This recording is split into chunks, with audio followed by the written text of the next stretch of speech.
अस्सलाम वालेकुम वरहमतुल्लाहि वबरकातुहू। बिस्मिल्लाहिर्रहमानिर्रहीम। अल्लाह के नाम से शुरू करते हैं जो बड़ा मेहरबान और निहायत रहम करने वाला है। पारा नंबर 28 और सूरह तग़ाबन की आयत नंबर 5 के मुताबिक, क्या नहीं आई तुम्हारे पास इनकी खबर जिन्होंने कुफर किया इससे पहले, पास चख लिया उन्होंने अपने काम यानी कुफर का वबाल, और इनके लिए आखिरत में दर्दनाक अजाब है। अगली आयत के मुताबिक इसकी वजह ये थी कि आते रहे इनके पास इनके पैगंबर रोशन निशानियाँ लेकर, पास वो बोले क्या इंसान हमारी रहबरी करेंगे, पास उन्होंने कुफर किया और मुंह फेर लिया, और अल्लाह ताला भी इनसे बेनियाज हो गया। और अल्लाह ताला बेनियाज है, सब खूबियों का सराहा है। गुमान करते हैं कफ़ार कि इन्हें हरगिज़ दोबारा ज़िंदा ना किया जाएगा। फरमाइए क्यों नहीं, मेरे रब की कसम तुम्हें ज़रूर ज़िंदा किया जाएगा, फिर तुम्हें आगाह किया जाएगा जो तुम किया करते थे, और ये अल्लाह के लिए बिल्कुल आसान है। बस ईमान लाओ अल्लाह और इसके रसूल पर और इस नूर पर जो हमने नाज़िल किया, और अल्लाह ताला जो कुछ तुम करते हो इससे खबरदार है। आयत की तफसीर के मुताबिक इसकी बेपाया कुदरत में इसकी हिकमत के जलवे कदम कदम पर नज़र आ रहे हैं। हर जगह इसके मंजर पेश कर रहे हैं। यहाँ इसके इल्म की गहराई और वुस्त का अंदाज़ा भी मुमकिन नहीं। बुलंदियों और पस्तियों में जो कोई हकीर से हकीर चीज़ भी ऐसी नहीं जिसका इसे इल्म ना हो। अगर इसको खशखाश की बारीक से दाने का इल्म ना हो जो ज़मीन की तारीक शिकम में बो दिया जाता है, तो वो उगे कैसे, बड़ा कैसे हो, और इस पर फूल कैसे आए, और फिर पक कर तैयार कैसे हुआ। इंसान का मुकाम सारी मखलूक़ात में आला और राफ़ा है, इसलिए इसका ज़िक्र हर मौका पर खसूसियत से किया जाता है। यहाँ भी फरमाया कि आसमानों और ज़मीन की हर चीज़ को जानने वाला ए इंसान तुझे भी जानता है, और कोई फ़ेल इससे मख्फी यानी छुपा हुआ नहीं है। तू हज़ार पर्दों के पीछे छुप कर भी कोई काम करेगा तब भी इसको इसका इल्म है, बल्कि जो ख्याल तेरे नेहा खाना दिल में अभी अंगड़ाइयाँ ले रहा है इससे भी वो पूरी तरह बाखबर है। इसलिए सरकशी का अंदाज तर्क कर दो, अतात और निकात को अपना अशार बना लो, इसमें तुम्हारी भलाई और दोनों जहां की फलाह का राज पोशीदा है। फिर कुरान करीम हर मुनासिब मकाम पर इंसान को ये एहसास दिलाता है कि तू अशरफुल मखलूक़ात है।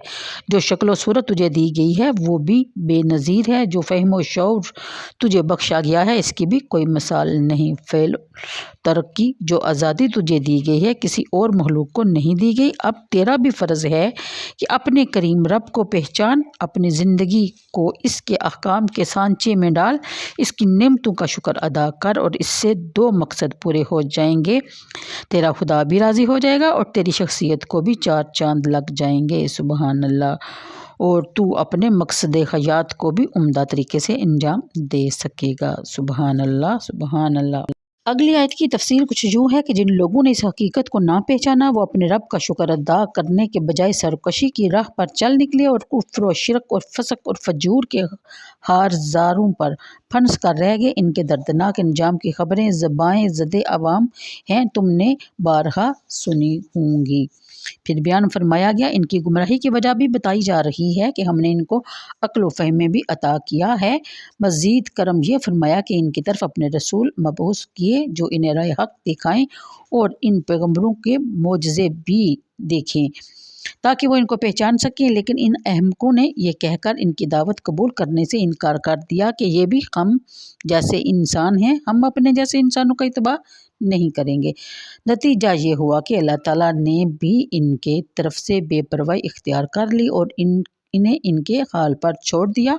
बंदों को अल्लाह ताला के जूदो करम की ज़रूरत है, वो बंदों के सजदों और इबादतों का मोहताज हरगिज़ नहीं। इसकी कोई भी तारीफ़ ना करे फिर भी वो गनी और हमीद है और तारीफ़ के लायक है बेशक। अगली आयत में बयान किया जा रहा है कि कफ़ार को इस बात का यकीन था कि क़यामत हरगिज़ नहीं आएगी, बल्कि आ सकती ही नहीं, इसलिए वो बड़े दावे से कहते थे कि लन जुब आसू, इन्हें कब्रों से ज़िंदा करके हरगिज़ नहीं उठाया जाएगा। इनकी इस बेजा दावे की रद्द में इनके अंदाज़े गुफ्तगू लन जुब आसू से भी सदा गुना पुरज़ोर अंदाज में वक़ूअ क़यामत के बारे में ऐलान फरमाने का अपने रसूल को हुक्म फरमाया।